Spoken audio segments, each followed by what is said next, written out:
line 102, but they had not, I'm not sure if they would have even,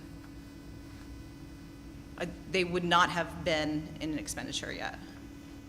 And is there some other thing we're thinking is coming out of that line? That's kind of a one and done. Is there anything else that you foresee? For which one? For line, for really for both of them, but line 102 is the one we're on right now. For replacement of equipment, what I'm finding is that a lot of times when equipment is replaced, sometimes it comes out of the building maintenance lines.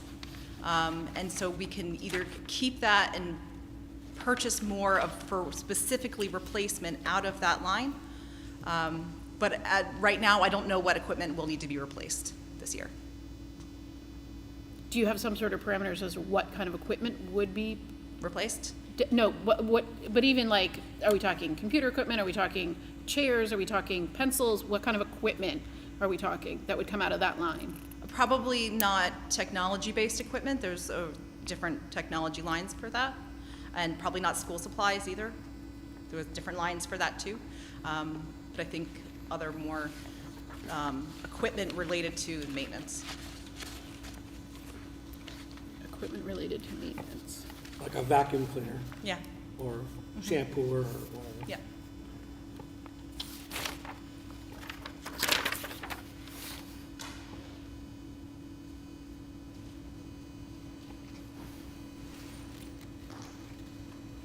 And so then what would be acquisition of new equipment? Probably equipment that's not being replaced. I can come back to you with what those purchases have looked like in previous years, if you would like me to at a future meeting. Okay, yeah, it sounds like we have an awful lot of equipment purchasing lines. Does it make sense to keep them all? Okay. So the new racks have been ordered? The new kitchen racks? I would have to check with, this happened yesterday and today, so I'd have to check with Donna and see if she was able to purchase them today or if that will happen later this week. Okay. But they'll be here before school starts, right? You hope? I can't speak to the delivery time of the racks that haven't been purchased yet. I'm sure Donna will figure something out, if not. Okay. Was there anything else before we let you go? I just have a quick question before I let you go. There you You go. may or may not know the answer. But with the state just announcing the whole free lunch for the whole state, I know we've been free lunch for a while, but does that impact us in any way? Like, are we gonna end up getting more money now that it's like a whole state initiative, or have you heard anything about that? No, I can tell you that this school is still is a CEP school, and so if we continue to do the work to keep that status, that it helps us in other ways, like we are eligible for the HVAC grant because of that CEP status. So we will continue to keep that, but I would have to get back to you on what that does with our food service costs and expenses. Okay, thank you. Can you just refresh my memory? What does the CEP stand for? Community Eligibility program. Yeah. Thank you.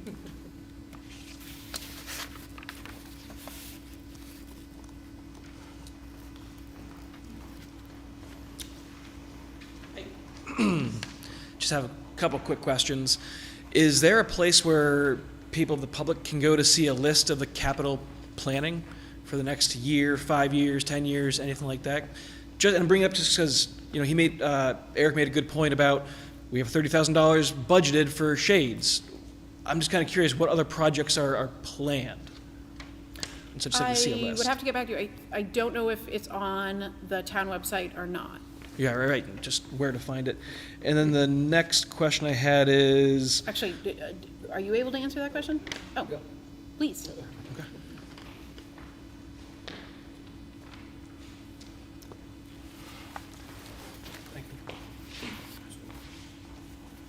Deb Smith, Capital Planning. Currently, it is an internal document because we have not had, it's an Excel spreadsheet. It is not the best system for tracking. So as the Treasurer's Office is changing their software and implementing a new software, we hope to have a much better program where we can put that out. Currently, the process is departments turn in the forms, and then we review them and go through them and approve them. I think, Eric, to your point about the skylights and the roof and that sort of thing, That was before Caitlin's time. I believe that was a Bruce Turner.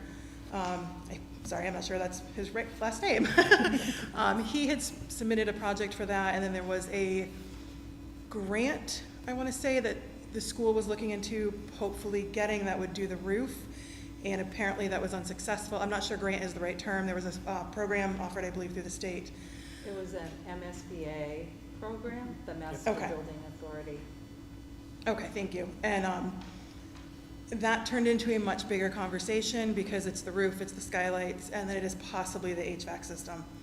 So that has always been on our radar, but it is something that is potentially a much bigger project.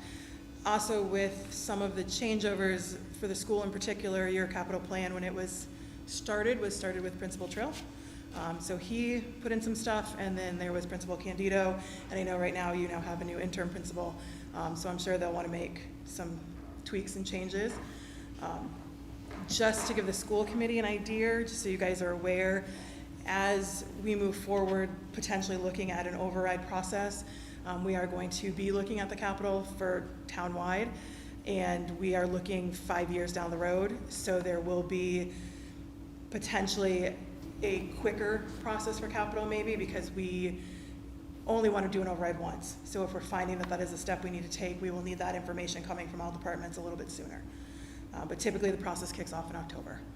And capital planning tends to meet every 2 weeks, and of course our meetings are posted if anybody would love to come.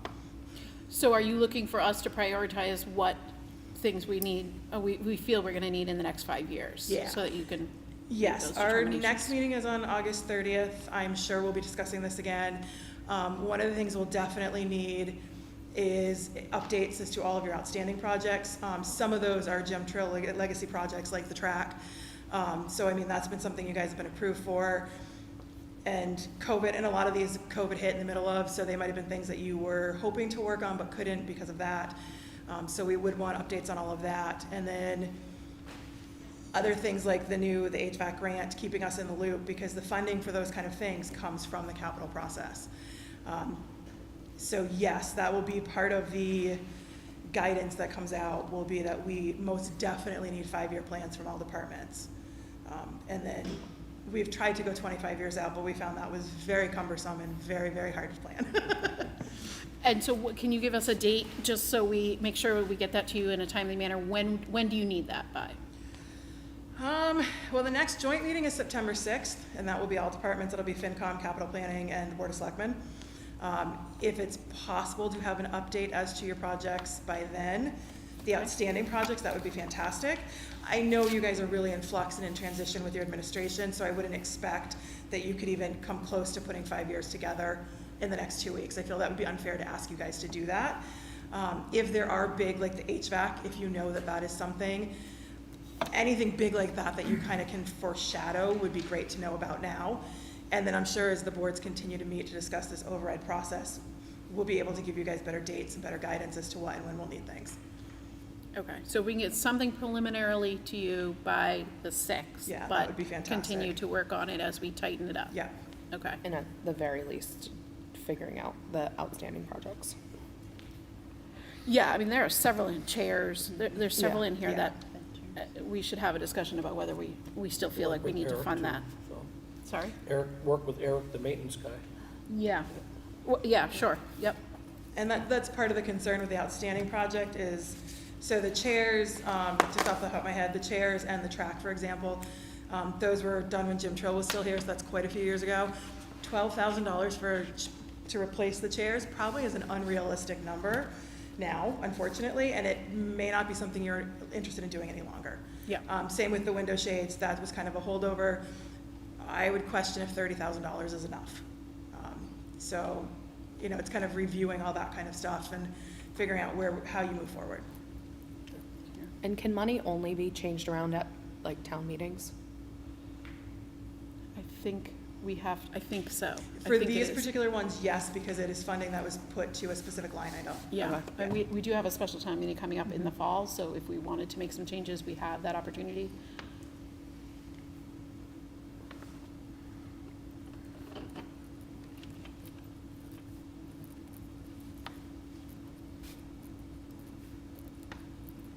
All right. Thank you. Thank Thank you. you very Sorry. much. All right, and Did that answer your question? it did. It sounds like it's coming, not yet, but eventually there will be a list where people can get to it. So that's great. The other question was about the budget and having access to it. I think I talked to you before about that, about having some type of ability to see what was planned per line item, a high level, month spend last year, month to spend this year, spend year to date, overall budget, something like that, just to, so I know for myself, there's a lot of confusion at the end of last year about the budget, and I just kind of want to have more visibility to ask along the way. What's this? What's that? Similar to when I look at the warrants here, vendor 001, 002, for me, there's no visibility about what that's actually going to. If it's going to maintenance, if it's going to electricity, I don't know, and I'd love to be able to have more visibility to what we're actually spending money on. So I think the getting the budget is a easier question to answer, and something that I know Caitlin, we've talked about being able to provide, having the budget up on the website, the full budget, and then monthly, reports given at the school committee meeting about that. So I would expect or ask that at the September meeting that we have that one that shows like the budgeted, the budget actual. Same with this right here, yeah. Not that one, the one that has the lines like 102, 103, 104, that version. That's the budget that has what was spent last year, but it doesn't have current information. So it wouldn't have what we are currently spending in this fiscal year. Okay, so then, yeah, this one's just a little bit harder to read because the line items are not, it's not easy to say. But, okay, so if we can at least continue to get this version. I can keep doing that. And then maybe every other put out that, or at least once put out that other version, because it's also nice to see what did we spend last year versus what are we spending this year. And once the end of year reports are done, I will have firm numbers that will be more publishable. Right now, that was to give you an idea, but it's not numbers I've reported on yet. Sure, okay. So, but by September, that would be, yes or no? No, I probably won't have it done until, it'll be a process through September. Okay, so October then? October. Okay, all right. So October we'll have the one where you can compare the different years. In the meantime, I did think this version was out there, so if it's not, we will make sure to get that. So be at the table next time. Was this not in your, in the No, it stuff was you just grabbed? agendas. It was just agendas. Okay, so that was an oversight. We'll make sure that, I had asked for this to be here, so Okay. I think it was an oversight. Okay, thank you. Thank you.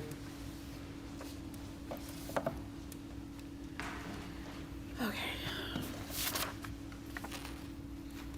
All right, so we're up to superintendent's report. So I don't think I need to speak to the interim principal search since you all met David Crane this evening.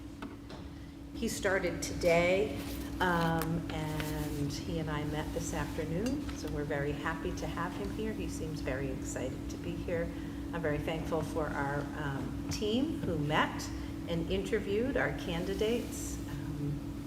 We had a paraprofessional, we had someone from the professional staff, we had someone from central office and a school committee member and a parent. So we got lots of points of view, so that was wonderful, and we gave time during the summer, and it is much appreciated.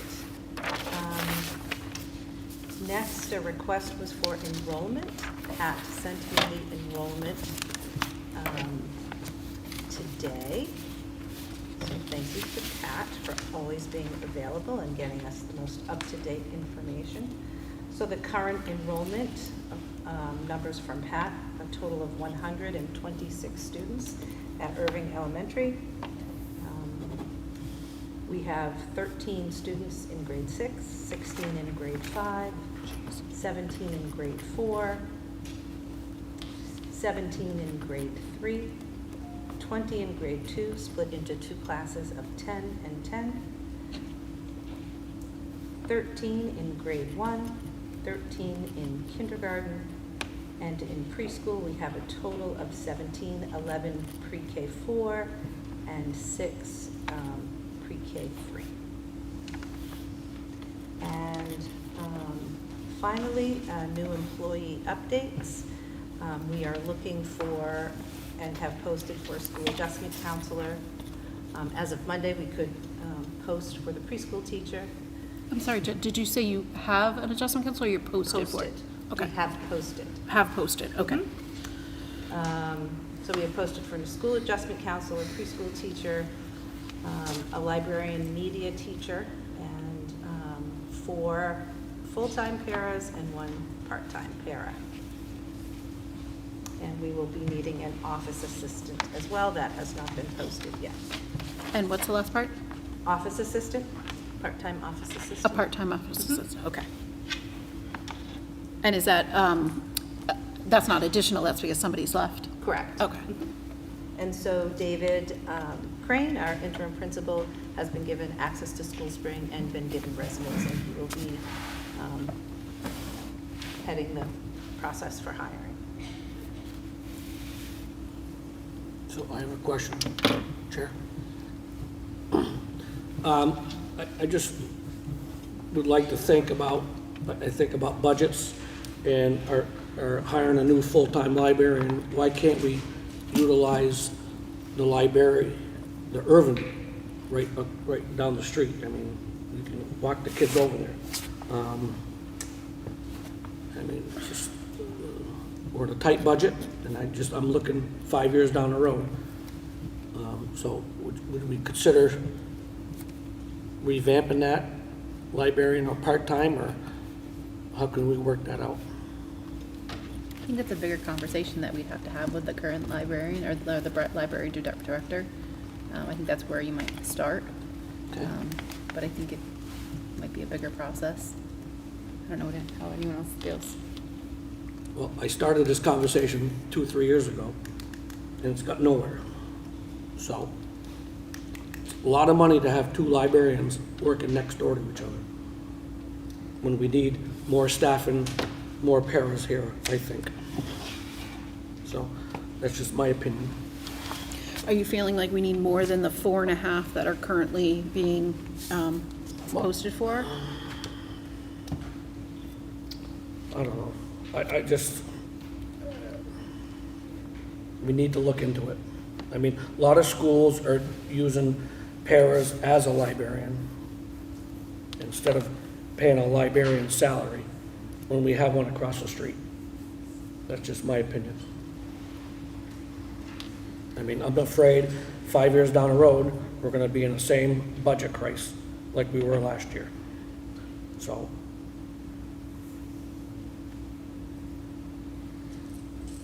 that's it.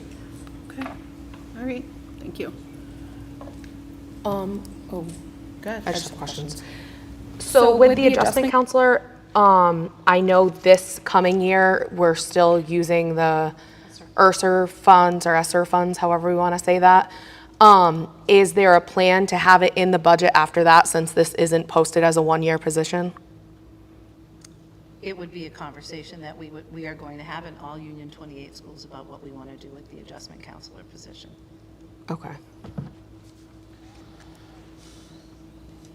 But currently, the posting that's up does not give any indication that is or isn't a one-year position, right? It's a grant-funded position, and there is 1 more year in the grant, yes. But it doesn't say that. But it doesn't say that. I think, I don't want to put words in your mouth, Caitlin, but I think we might be concerned that a person applying for that position might not realize that it's a one-year granted position and unknown what's going to happen to it after that. Yeah. When we did the hiring, all of the employees were told that it was a grant-funded position. So that's the intent with this one when you hire? Mm-hmm. Okay. I just want to make sure. I just know Yep. people leave, stable jobs to Yeah. get to a part where they're excited for, and then to hear later that it's Right. changed. And that's kind of with preschool. So the same with preschool. So I appreciate that update. And then, so with all of these postings, the process hasn't been started for anyone, right? It's going to start now that David's here and he has access to everything.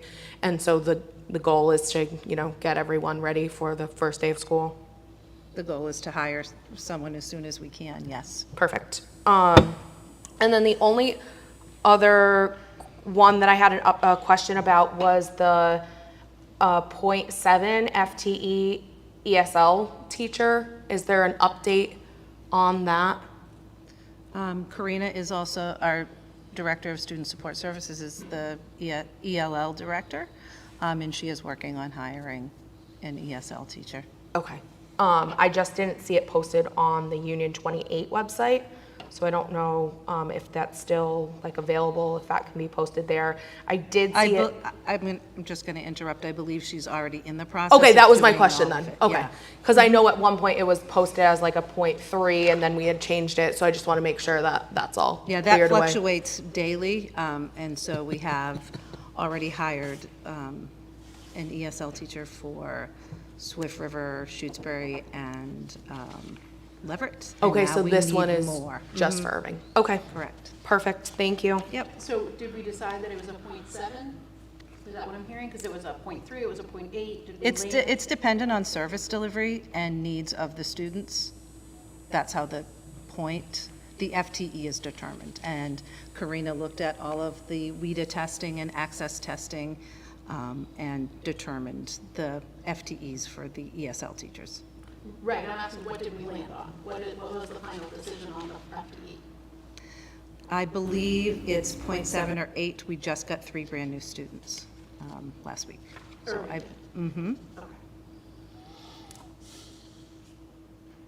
I believe it fluctuates. It's between 0.7 and 8. Correct? Yeah, I think most recently 0.8, but Yeah. it's been a tricky time with, over the summer with new students in different districts, making sure that the FTEs are accurate to our needs.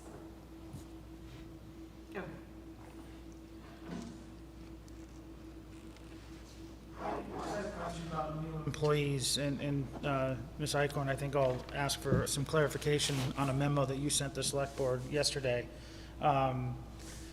All of the employees that were discussed this evening are replacement for vacancies. So I think we have allocated funding already in case they take benefits, correct? Those are all taken care of? Yes, the school adjustment and the preschool and the librarian, the teacher, the ESL teacher was not, and then we also have, two full-time paras and then half-time that were not included in those numbers. Okay, so the reason I bring that up is the memo said that any additional hires, we're projected to only have $34,000 per month left over, which means that we basically have, if somebody takes the most expensive plan, we have 1.5 plans that we have allocated. So we're working on the potential of a Prop 2.5, and we need to know how much funding are we looking at for the benefits line item, because if there's an anticipation of 2 or 3 more, we don't have the funds in that line item. So we need to work really closely between our departments to make sure that we're in line with that. Before, we used to try and have a cushion of 3 or 4, sometimes even 5 staff members. So throughout the town, the school, any department, if they hired a new employee that previously did not have benefits but does now, we had the capacity to take them in, offer benefits. We have to offer it. It doesn't, it's not an option. So we really need to know where that's going to land relatively quickly in the next couple of weeks so that we can embed that number in and know what that number looks like. So. I'm assuming you assume that they're going to take the insurance? We have to. We Yeah. have to assume they're going to take it because So- they have that option. Anybody at 20 hours or more has the option of Right. benefits. So then it sounds like we have 1 unit A, which is the ELL teacher, and 2.5 unit B, right? Yes. Is that what you're saying? So So there's 4. But there's 3.5. But the half still gets the benefits in the benefit package. If it's a 0.5 or more, if it's 20 hours or more, I then, didn't know if the amount changed for a No. half-time person. No. Okay. So it sounds like we can tell you that now. yeah. Is there any anticipated, I know there was, at town floor, the funding was, brought up to a higher level. Is there an anticipation of additional staff above and beyond what you're backfilling? The backfills, we can take care of now, but again, any additional staff beyond that, if we don't know about it, we won't have a line item for it. So just keep that in mind when you're thinking about new hires.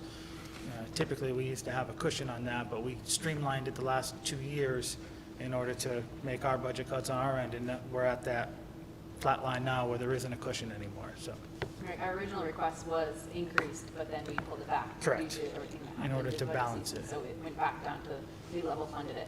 Yeah. So we definitely have a much less of a cushion than we Yeah, had in the past. so those mid-year hires, those things that come up, if they're not replacements and they truly are a new employee that wants to take benefits, or if it's a replacement of somebody who didn't take advantage of the benefits, but the replacement that comes in does want to take advantage of the benefits, we're in the red at that point. So we need to sort of keep in But I thought mind. that's why I was asking that question. I thought you assumed that all of them took it and So, accounted for it. Even if they didn't take it, you still accounted for it. No, the last couple of years, I believe, if I'm correct, it's been an average on what has been expended.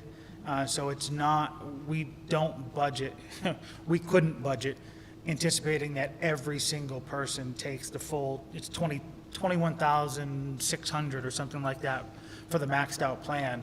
If we did that, that line item would be several $1 million more than it is now. So we can't budget that way. That would be too excessive. So what's been happening over the last few years is you look at what is actually being spent, and then you try and anticipate what the new growth would be for new plans that you may need, and you embed that in. So what I'm asking for is, if there's any anticipated new growth of staff, we would need to know that early. Okay, so if you could put your treasurer hat on for a minute.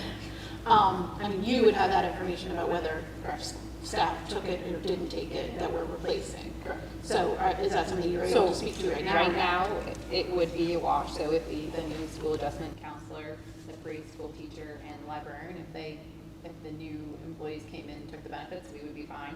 But then the new ESL teacher, we hadn't filled the para positions last year, so those were not counted in. Yep. So those are the new positions that if they do get filled, we do not have the funding for. Okay, so as it stands, we can tell you right now. Guaranteed that we have to So, plan for four that could potentially Say take that. 85,000. Assuming they get filled, yeah. Yeah. Yeah. And then, so then Jen, in conjunction with David, if comes a need for a new employee, then please let me know right away so that we can have that conversation. I'm assuming you don't foresee us needing any more staff at this moment, then, Not at this moment, no. okay. I'm not, obviously we don't know down the road, but, I think, so we will definitely do that, Yeah. thank you. And I know it's not directly tied into this one, but it was mentioned before with the capital. I had mentioned at our meeting last night that in the very near future, I would like to have a joint meeting with the Finance Committee, Select Board, School Committee, as we get closer to sort of honing in on our Yep. potential Prop 2.5 discussion about whether or not we're going to move forward with that and what that looks like. We absolutely want you at the table. It doesn't make sense to be you have your meetings, you talk about things, we have ours, we talk about things, and then we come here as representatives. We lose things in translation. So very soon, we'll be doing some more joint meetings. I would like you all at the table so we can have a larger discussion for the town at large about how that works, long run, 5 to 10 years. Yeah, I think we're all Thank you. open to that. Thank you. Just one second before you go. Hearing that our preschool numbers are back to 17, I think we need to also have the conversation about that preschool teacher, and whether that's still a need or not. We have two. Well, on the it's waiting- 17 plus 2 on the waiting list, right? Right, but there's some concern of whether 3 And- students have Paid. paid for their tuition, and if they don't pay, they can't come.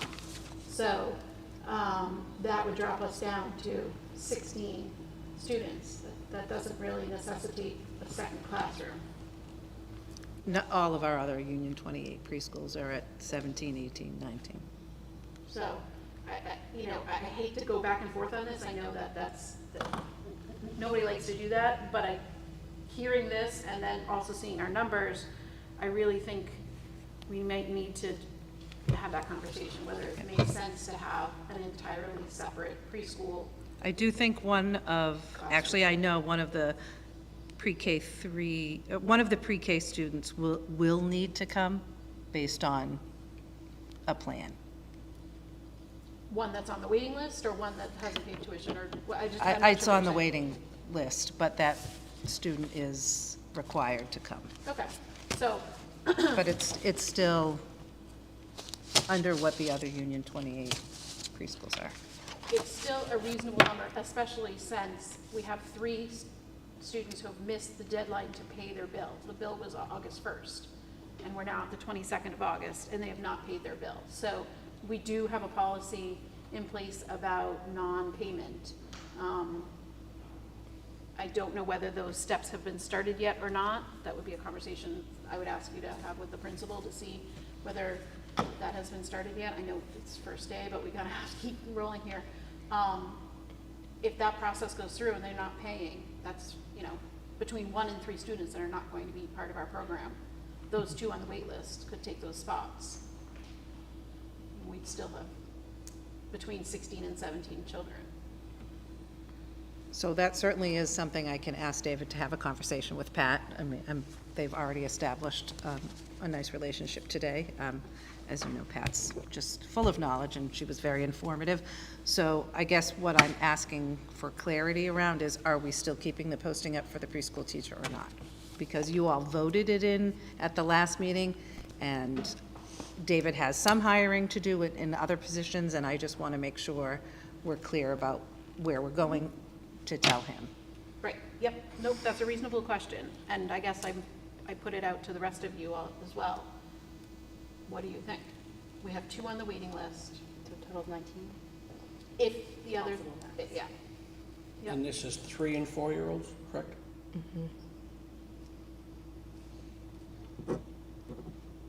I think it was voted in the last meeting, and people had the expectation that it was going forward. We should continue to go forward with it. I agree, except our numbers just don't bear that out anymore.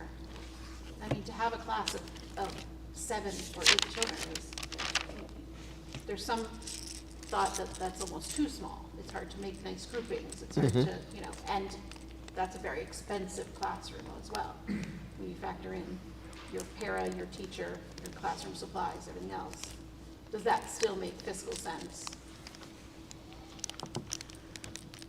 And I think- What's the state requirement? What's the max? It's 1 to 10, so, we have 2 people in there, so we're not hitting that threshold. Would there be more than 1 para in there, or is there just 1? I don't know if there's like a one-on-one or anything. I think. But even if is, there was a but- one-on-one, that's. I know it that's- doesn't count towards ratios, but it's still, how many? I think my biggest thing is like, I think currently in the 1 preschool class we have, it looks like there are 2 paraprofessionals. But I can't speak to what their position is, whether it's a one-on-one or a general educational paraprofessional. I just wish we had a better update on the ones that aren't paid. I mean, that was a week old. I don't know what's happened this week. But I will say that when I asked. A couple weeks ago, it was the same. Yeah, so the status hasn't changed for 22 days or 20 whatever days. Jen, do you know what the typical process was? Like if they didn't pay by, I know we said August 1st, but at this point, is there a date that it's like, okay, we've given enough notices, they haven't paid, first day of school starts, and that's like, is that the cutoff? Like they don't? I honestly don't know the answer to Okay. that. I certainly could ask the other principals, because poor David wouldn't know the answer to that. Well, But I don't. we have a And I don't policy. know, I don't have the policies here, Yeah. I certainly could No, look. I'm just saying, yeah. there is it is laid out in a policy what it is. Yeah, I just think it's like if you don't pay by this time, then you can't come. But I don't know what we're way past August 1st. Has those families been told that, or what has been communicated? What does that look like? Again, Pat and then probably getting sends to a. those letters out, and I didn't have that conversation with her. Okay. And question on the notification to the parents who haven't paid yet. how have they been notified that they haven't been, that they're past due? The other reason I mention that is because I paid my first bill July 18th as soon as I received the bill, and then I received a letter from the school probably the first week of August, with the two bills, one for the start and then one for the next month, and it said both of them were due when I had paid the first month, but it was showing my balance was not met. I called the school to speak to somebody, left a message there on vacation. I had never heard back. So am I one of the people who haven't paid? Because I will pay. What we're talking about is that very first payment that was due on. Right, So it which sounds like you've met that I criteria. paid, but then I received a bill saying did not pay. I see. But I have email confirmation that I paid. I'm just so- looking to see if, because I had asked Julie about this. Because I was using the So new she said online everyone has paying. received a second notice that they have not paid. So they are aware that they have not paid by a second notice. Through the mail. It did not specifically say the mechanism of notice, but and that last year, so precedents have been that they have to pay before the first day of school. That is what the policy was. That's what they did last year. You said you received one notice that wasn't paid, that it I was wasn't on paid. vacation last week. I haven't got my mail from last week, so I don't know if it's in the mail right now or not. No, so you haven't got a second notice. You don't know if you have I a don't second. know if I got. I was gone last week. So this was August 8th. So you would have gotten it if you were going to get it. Yeah, and I got stuff by August 16th. So it sounds as if people have been notified a second time. I don't know the mechanism that they've been notified. And our policy and our practice has been that they have to be paid by the first day of school. And technically, the way it's set up, there are 2 payments need to be made almost Yeah, because September would have to be paid then too. for October.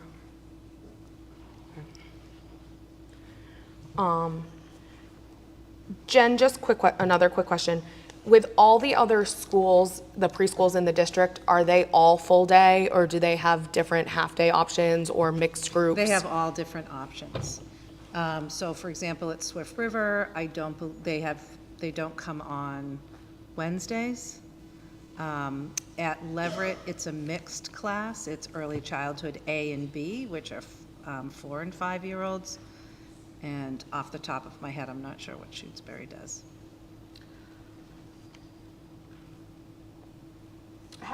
Do you know if there's been applicants for this position? Has the school received any applicants For the preschool teacher position? less than 5.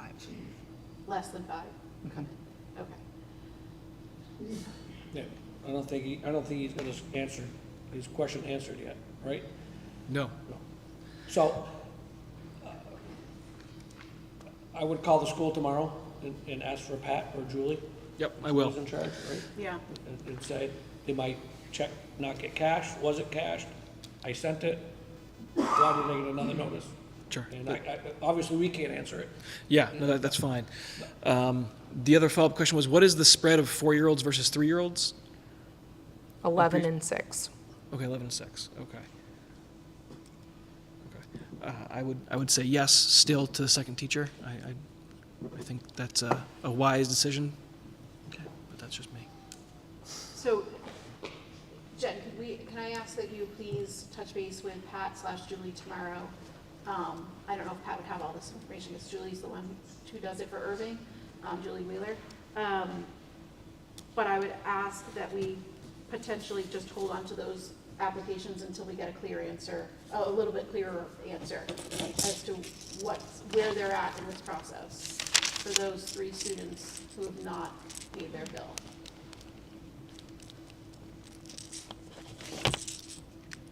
And then if you could just give me that information, and then we can, if need be, we'll call another school committee meeting to make a final decision. But so the questions I guess I would like to ask are, where are they in that process, or that policy that we have of non-payment? How was the letter sent? Can I ask, would you mind emailing that to me? Sure. Thank you. I appreciate that. And then as soon as you get the answer, if you could please reach back out to me so we can make a decision to have it move forward. Yeah, and like a timeline of what's the final straw of non-payment. Yeah, actually, and also a copy of the policy.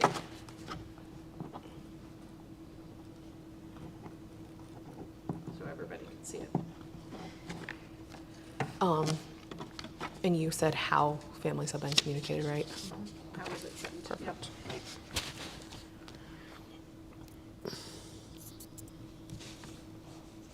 Perfect. Okay.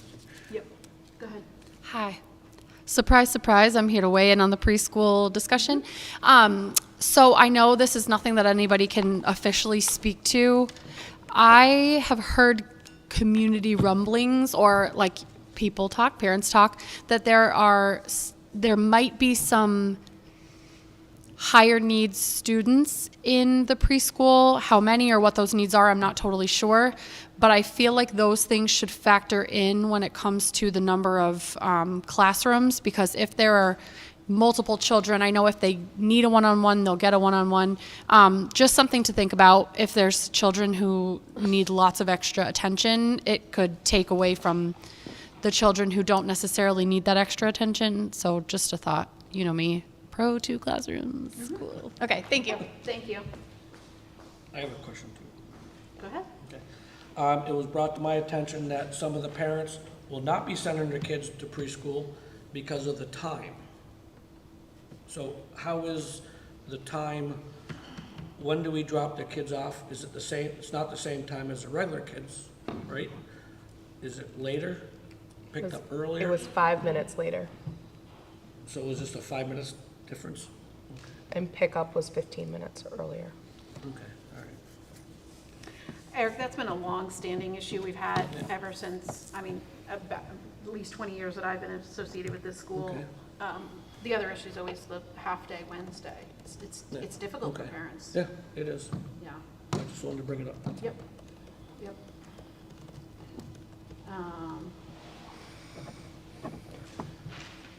So I do have actually the policy in front of me. Go ahead. Yeah, just a little more clarification of the whole history on a second teacher for preschool. At the end of last year, what was the plan at that point? It was just one teacher, correct? Yes. So when did we start talking about getting 2 teachers? When we thought the numbers were a lot bigger. All right, and so right now we're just short on 3 teachers. Sorry, three students who haven't paid and then 2 in wait list. Say that again? So right now, the problem is 3 haven't paid, Yep. which means they would be ineligible. Yep. But then you have 2 in wait list. Correct. So overall, you're just talking about 1 short, potentially. So, I'm not sure what you mean by one short. We were at like 12, I think, at the end of June, and then jumped up to like, I think we thought 19, which is a big jump. And so that's when we started having that conversation. And I think now we're back down to 16, 17, my math, we're working on that. And trying to figure out how many that would be, because we were looking at like, okay, if it's 19 at, I think that was in July. Right. We still have the end of July, we have all of August, we could have more kids, that could be over 20, like we need to have this discussion now. Right. And now it looks like numbers are kind of swaying back, and so we just have to really look at that and see what makes the most sense with those numbers. But it was like a lot lower in June. Okay. And so now what is the number actually looking like? So we have 17 enlisted, minus 3, plus 1 definitely. So what are we, what's the cutoff, I guess is what I'm getting at, for when you're going to say, we need another teacher, or we don't? I think it's determining, coming to that point. I don't think there's like a set number. I think it is a mix of looking at the needs, looking at where these 3 students stand, and what the conversation is, or has been with them of like, okay, if we really receive nothing by next Wednesday, even though that's not the start of school, but it's the start of school for these kids, the older kids, then they're automatically off the wait list, and then we don't, or not the wait list, sorry, they're automatically off the list, and then we're only at this number. I think it's really just trying to get some answers around all of that to make a better informed decision. Okay. For me, the back and forth is what it kind of seems like. I understand you have numbers, then you don't have people paying, but the back and forth is it's hitting my confidence of the planning overall, and it's frustrating. And I know with 3 and 4-year-olds, they're crazy. I have a hard enough time with 1 3-year-old. So I can only imagine having, being right on the border of, do we need 2, do we need 1? I would just go for the 2. If we planned on it, we have funding for it, I would just do it. I don't think you're going to regret it. I think you'll regret it if we don't do it. Then we put out for a teacher. We can't get one because now we're in the year all teachers have been hired. I think we're going to be struggling at that point. I think if we've been planning on it for the past month and a half based on the numbers, do it. Thank you. Hey, just a brainstorming idea. I appreciate that you're letting folks share ideas. I feel like when we left the last meeting, I felt really confident and surprised that a second preschool teacher was added in and felt really great. Don't feel so great right now about the future for some of these kids. My question is, I feel like the discussion of the potential new 0.7 ESL teacher is what has precipitated this discussion. Do you feel like that? The concern over the paying for insurance, is that the push that prompted this discussion? It's not for me. Not for me? Nope. Okay, so it's just about the numbers in these individual. Okay, because I was going to say another possibility for an ESL teacher is, I don't know if the other schools are also like 0.7, more than half time. Potentially, some of these folks work in 2 different schools, so that's a possibility. Unless if they're like 0.6, 0.7 in the other schools. It's one person for the other 3 schools. Oh, it's 1 for all 3. Correct. Okay, well, Yeah. scratch that one. Yeah, we talked about that last time. Yeah, when it was down to a 0.3, we're like, oh, great, we'll all Yeah. just share them. And then, Yeah, and then yeah. it went crazy high. Yeah, okay. And the last thing I would just say is I would like to think that the school would do everything in their power to get any of these students into the school, and work out whatever payment plan you can, whatever. But to keep kids out of school, I think, is not the right way to go, especially if they're the 3 that would be the difference between having a second classroom and a much more successful time, especially with kids. We've got some kiddos with severe needs. Hopefully there is a process and procedure to do absolutely everything we can. Phone calls, literally show up there at their house, see what we can do to get these kids into school. Yeah, and I think that's part of, what we should find out too. It's on that list of like what and how. And then for those of you who may or may not know, if a child is on an IEP, they are not charged. So it's not, they could have other needs, I guess, but I'm just saying, like, we're not, if they have an IEP or they have that, we're not charging them, and those aren't the ones that are necessarily being talked about. And then I know that paperwork had been sent to fill, or sliding scale fee information had been requested, and it had been sent out, and I think that's part of the thing, is waiting for extra documentation to apply that as well. So I know that they are trying to do that due diligence in the sense of trying to make it equitable and get those kids here. But I do agree, a letter home is not enough. I'm one that often avoids the mail for a while, so I can see how that could easily happen. So I definitely think, phone calls and really reaching out to the family would be very beneficial. Okay, so I think we have a plan in place as to how to move forward with gathering some information. As soon as that information is gathered, then we can come back and make a more informed, or at least have a more informed discussion. All right, was there anything else, Jen? No. Okay, and Caitlin, you did your complete report, correct? Okay, so let's keep moving on then. So principal report would be next. Obviously, I'm just happy that we have a brand new principal and that we can go forward and hopefully have a nice stability for the beginning of the school year. Budget and Personnel Committee report, none at this time, they haven't met. Union 28 Committee report, next meeting is, did you figure that out, Eric? We just set the September dates. 13th, I believe. 18th. 18th? Oh, you were. Yep, Pam will be sending up, Pam and I set up the dates this week for Joint Supervisory Committee. Those dates will be going out very soon from Pam. Okay, But the first one in September is the 18th, great, at 6:30. correct? And it's remote. and it's remote.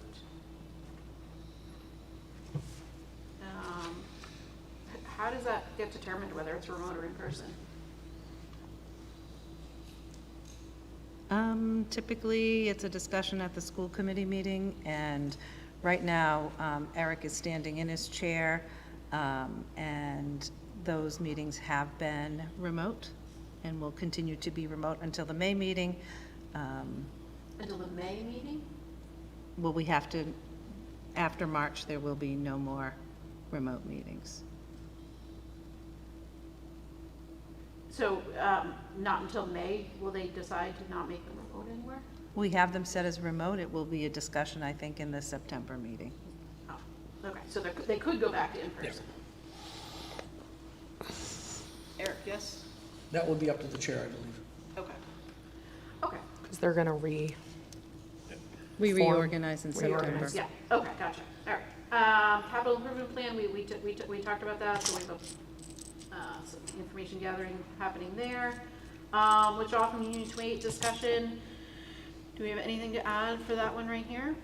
Is there anybody looking into that as to, is it a good idea, is it a bad idea? Is anybody collecting any information? I don't think we have anybody formally doing that. Is that something you might be interested in There's doing? just conversations about it. That's Yeah. it. I guess so. I guess you get volunteered if you're the only one bringing something up. I think that would be great. If anybody knows of any contacts that would be relevant. I think the initial letter was from Dick Newton. And Right, so that I- might be a good place to start. Yep. I did. Oh, right, yeah. And then, of course, we have Warwick that did, And if anybody knows who was involved in the Warwick decisions or discussions. that I don't. I think Alan Genovese, he was the one who was here for the regionalization. I Oh, think David Young, too. I believe he might have been a part of it as well. Excellent. okay. So new business, I'm proposing that we create by vote a provision, basically what it would be like a revolving account for the purposes of special education. It's called, what we call a special education reserve fund. To transfer money into it. This would be a fund that would be held by the town. So the treasurer would technically be it. It would not be part of something that like Caitlin would be in charge of per se.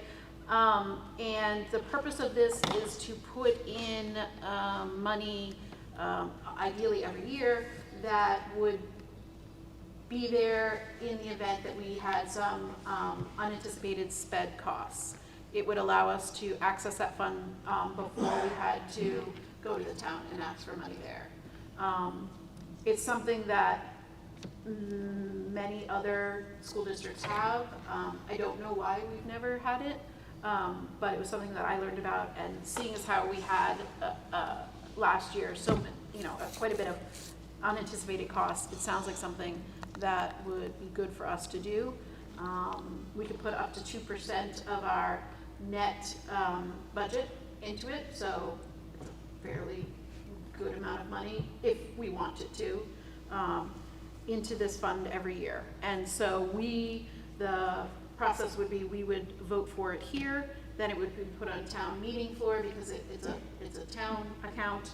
It would be voted on at town meeting, and then we would, to establish the fund, and then we would vote in the spring to put X amount of dollars into it that we had, if we had extra in the end. To take money out, it would be a vote of the school committee and the majority vote of the select board to pull the money out of the account. So any unspent funds within that fiscal year, we would allocate. They just roll over it, so it's a revolving account. No, I mean, for. To go into yes, it. to go into it. Yes, I'm also thinking circuit breaker money could go into it, because circuit breaker has that limitation as to how quickly we have to use it. That would allow us to kind of bank it for a lot longer. And that's allowed with circuit breaker funds to be able to put into this account? I believe it is. I believe it is. Obviously, we don't say that before we did it, but I believe that that is the case. Even if it's not, we could put other funds into it, yeah. Yeah, spend out circuit breaker and then use that. And Good. So that's what's on the table right now. So that, I'd like to open that up for any discussions that we may have. So I'd like to make the motion that we accept the provisions of Mass General Law, Chapter 40, Section 13E, for the purposes of establishing and appropriating or transferring money to a special education reserve fund to be utilized in the upcoming fiscal years to pay without further appropriation for unanticipated or unbudgeted costs of special education, out-of-district tuition, or transportation. I'll second it. Great. Is there any discussion about that? Sounds like a great idea.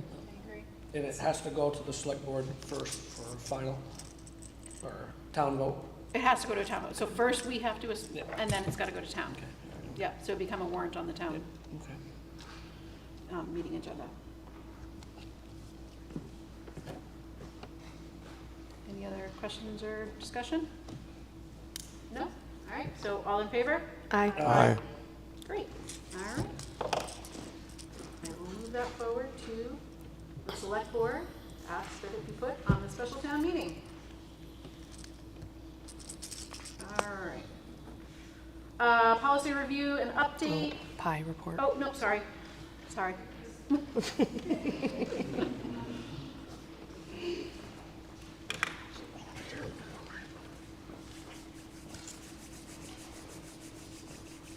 just have a quick update. We have the Moms fundraiser is going to be going home next week with students and posted on Class Dojo. And then we're going to put together a beginning of the year meeting to try to get as many people as we can to come sign up and decide what you want to do for the year, what do you want the school to look like, what community involvement activities do you want, and hopefully we will have more involvement this year and work with the new principal, and it's going to be great. Do you have a plan if they're going to be in person or virtual, or at least the first one? I think in person is probably better. We seem to get more people if we actually have a meeting, but we could do both. Okay. Whatever's easier for everyone else. We just hadn't changed them back since Right. COVID because it was just a few of us. So, but in person might be a better idea. Okay. I'll look forward to that notice. All right, thank you. Okay, now we're on policy review and update. We had a second reading on several policies. Should be in your packet. And we have final votes on several more. All right, so second read, we don't have to do anything but read them. The ones we have to take action on are the final votes.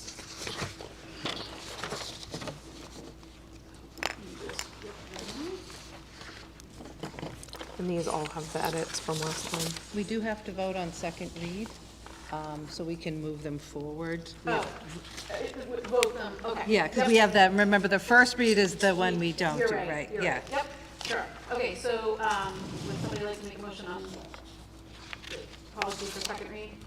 I'll make a motion to accept DH, DI, DJ, DK, KCD, EIE, JIC, GBA, GCF, and JB as presented.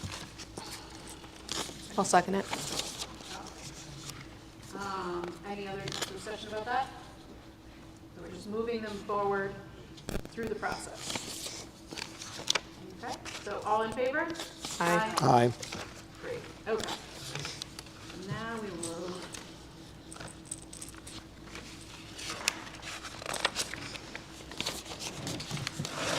Quick question. For all of the different policies you're voting on, it says enclosures. Are these the current ones from last year that you're just renewing for this year? Or where can you get a copy of all these different policies that you're voting on?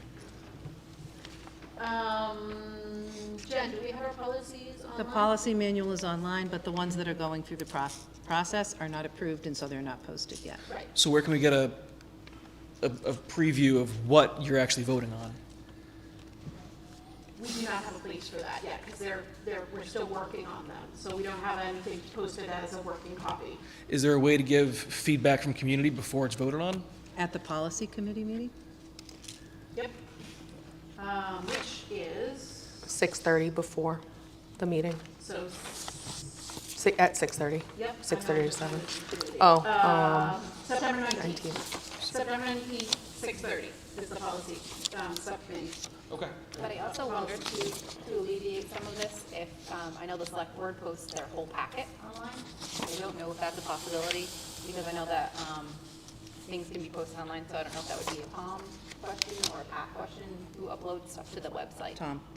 So maybe we could ask him to go ahead and upload our packet, prior to the meeting. I'll have Pam reach out. Thank you. Excellent idea.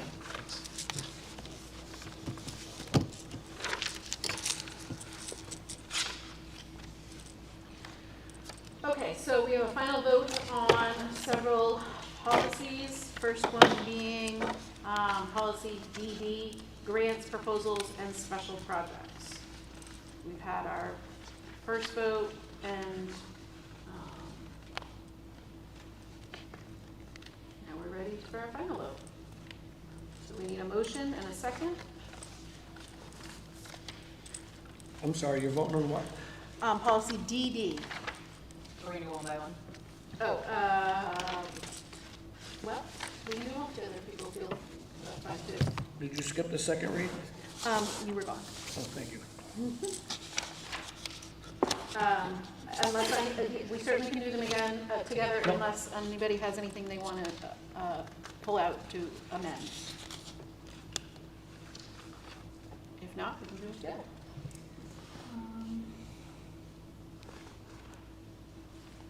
I'll make a motion to vote them all at one time. A final vote on DD, DBC, DBD, DBG, DBJ.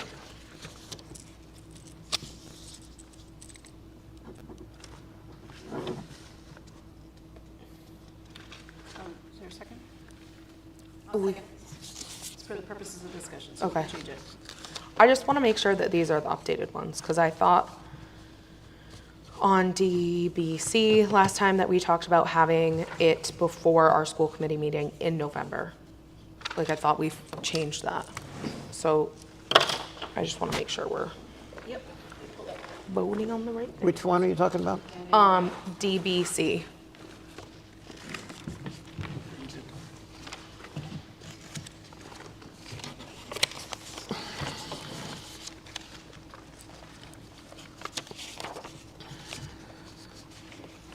That was the first draft. Is that right?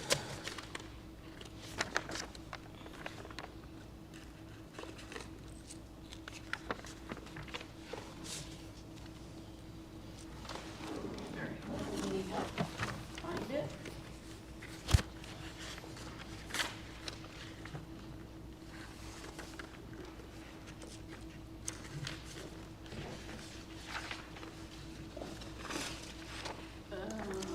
DBC, right?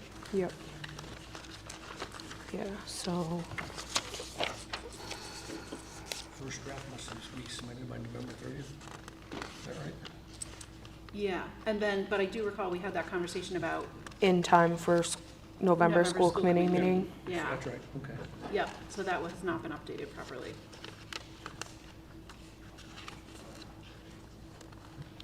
And let's just change the date to that.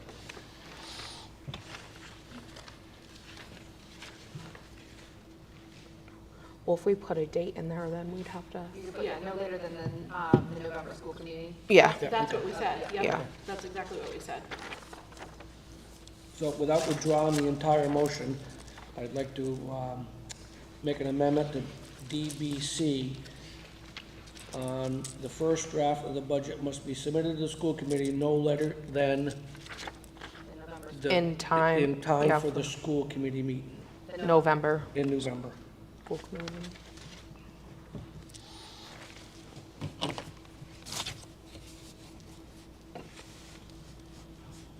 Does that work?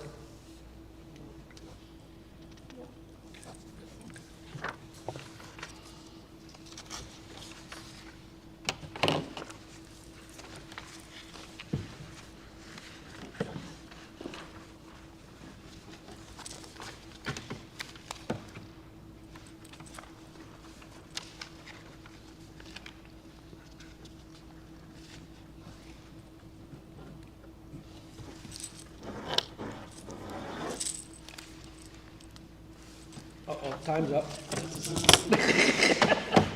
Time to go home. We're just too quiet. Too still.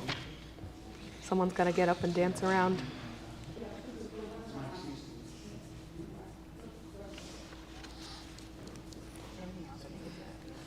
Looks okay. Yeah, Okay. yeah. Just take one more. Yeah, that's what I'm doing Quick too. look.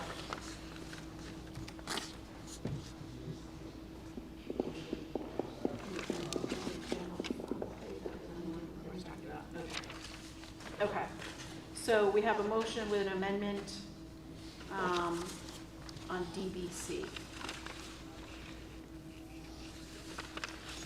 I just need a second on my motion. Second, On your amendment? My amendment. second. Okay, all right, seconds it, okay. All right, good, everybody agree?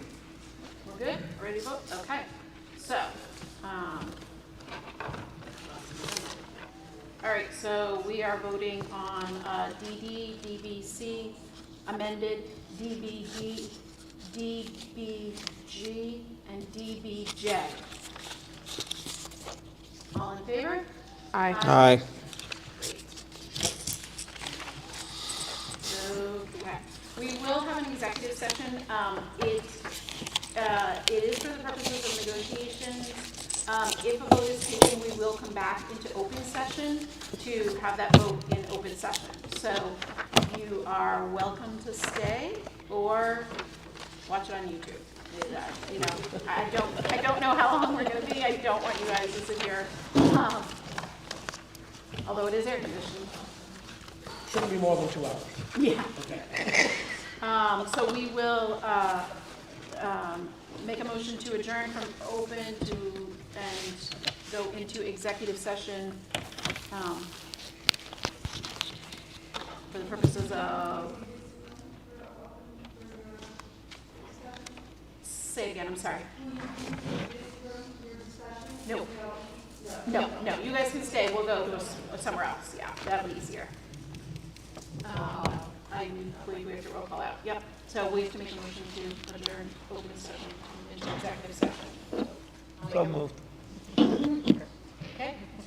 All right, so we'll roll call vote out, starting down there. Aye, Sam? Neil Little Eye. Bailey, aye. Acorn eye. Mark Lightsey, aye. All right, so we will back up.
a memorandum of agreement between the Erving School Committee and Unit B support staff. So, would somebody like to make, I have to stand, so don't mind me. Would somebody like to make a motion? I'll make a motion to accept the MOA as presented. I'll second. Okay. Any other discussion? All in favor? Aye. Aye. All right, motion passed. Next school committee meeting? Oh, I forgot to say that in the meeting, sorry. Yeah, September 19th. Yes, that's right, you can go ahead and say it, a lot of people are listening. Oh. Next school committee meeting, so, Tuesday, September 19th, 7 PM. Policy committee meeting, 6:30, right before. I'll make a motion to adjourn. I'll second. Second. All in favor? Aye. Aye, aye, aye. Thanks.